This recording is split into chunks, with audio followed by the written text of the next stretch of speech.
I'm Beverly Rose Hopper. Welcome to the San Jose Municipal Rose Garden. I'd like to share today some information on fall rose care, specifically all about hips. Fall is a time of transition in the garden. During most of the growing season, spent roses are deadheaded or cut off to encourage repeat bloom. But in the fall, it can be a good idea to encourage hips.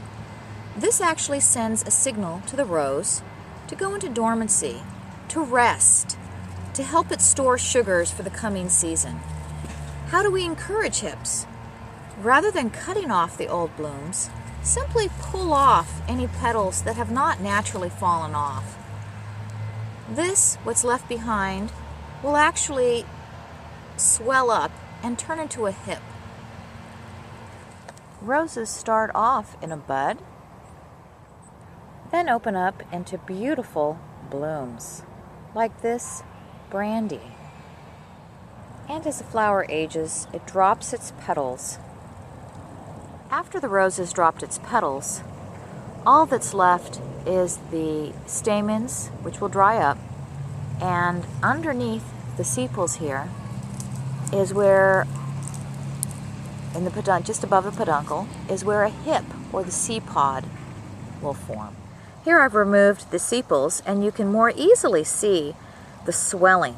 That is the beginning of the hip, or the seed pod. When the hip forms, it signals the rose to go into dormancy. Here are some hips. You can see how the seed pods have swollen up.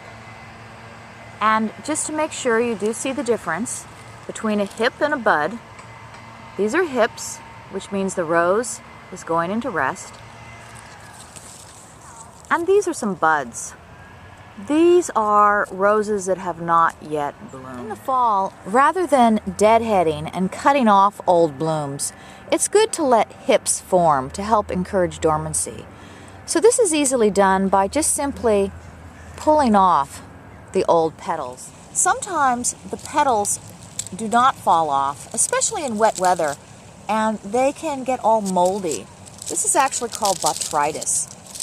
And when that happens, you want to be sure to remove those infected petals, and sometimes even go ahead and cut those off or snip them off, because this is just rotting, and if the botrytis is left on the plant, it can spread to the stem.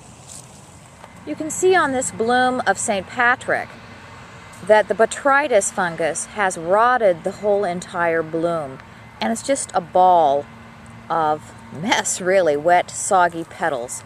And that should be pulled off to prevent the infection from spreading to the rest of the plant. As hips age, they turn orange and red and can be quite beautiful and decorative in the garden.